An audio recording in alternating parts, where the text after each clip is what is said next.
It probably comes with great shock and surprise that yours truly is a former participant in the form of nerdery known as miniature wargaming. While not nearly as into it as most into it people are into it, I've been there. And I've painted a lot of miniatures. A lot. But after the running joke of my friends buying armies so I can paint them becoming a bit too painful a reality, I decided that since I wasn't much for playing with random strangers at the local game store, I'd probably be better off if I just closed the door on that Chestnut Ink washed stage of my life. Years later, I found out about a game that plays just like a miniatures war game, but uses cards instead. What the what? I said to myself. I was intrigued, and now you get to hear all about it.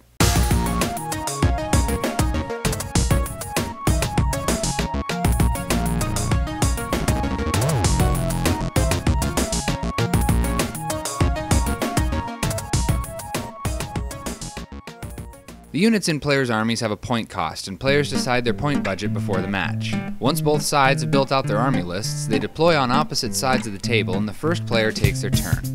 Unlike most wargames, you're not some omnipresent overfiend with complete control over how your units behave. In fact, you'll be lucky if you even get to tell half your army what to do early on in the game. Instead, units act under standing orders given to them at the beginning of the game. Most standing orders involve moving towards the closest enemy and shooting them if possible, but there are a few variations. This is where command actions come in. Each turn, players get to spend one command action for every 500 points in their point budget, and that number is constant through the game, no matter what your current army size is. Command actions can be used for a whole bunch of stuff, including the ability to take direct control of a unit for the turn. This allows players to fine-tune how their army executes their grand strategy, as well as getting your more valuable units out of sticky situations.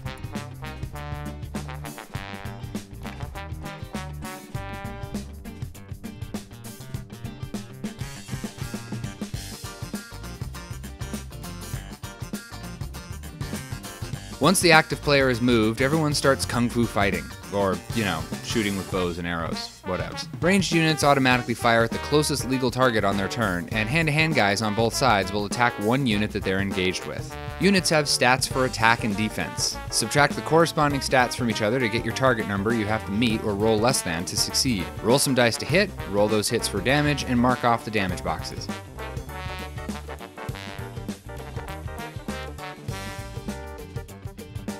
Units on both sides will smack each other around in hand-to-hand, but only the active player gets to shoot for that turn, so ranged can be very potent.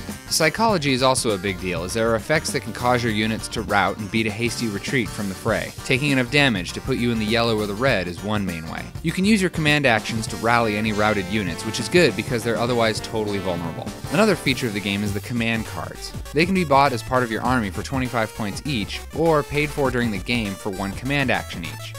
This being a war game, of course there are even more rules like skirmishers, flying units, colossal units, fear, terror, stat rot, and so on. But I'm not going to cover those, so let's just go to the wrap-up.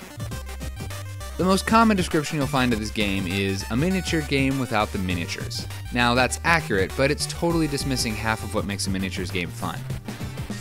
You're not going to get any of that tactile satisfaction with this game, so be aware of that. The art is interesting, and the board is Flatland USA. But if you want to play a tabletop war game and honestly don't care one bit about aesthetics, then this is the game for you. It's just as good as any of the other games out there. In some cases, it's more interesting because of the standing order system. In this game, there's a lot more opportunity to lead your opponent's troops by the nose and mess with their plans, forcing them to spend valuable command actions to keep it together rather than getting more command cards. And those command cards keep the game interesting by giving your peasant militia a chance to beat the odds against those trolls. Each faction has a $15 starter deck and a $15 reinforcement deck. That's $30 for just about any army configuration a normal player could possibly want. If you're able to enjoy a war game for the mechanics alone, then that's a lot of value for something that costs less than a single box of Space Marines. And for another $15, you can get their campaign system, which I haven't even begun to dive into beyond the random scenario generator. I have to say that the rulebook is definitely a bit challenging. It almost reads like a stiff technical manual with its sections within sections, but it's definitely serviceable. Once you get a feel for why your units act the way they do, you'll find that things kind of snap into place. Get over that first couple of learning games and you'll be in great shape. If you've ever wanted to try a tabletop war game, there's no more value than this one. Highly recommended.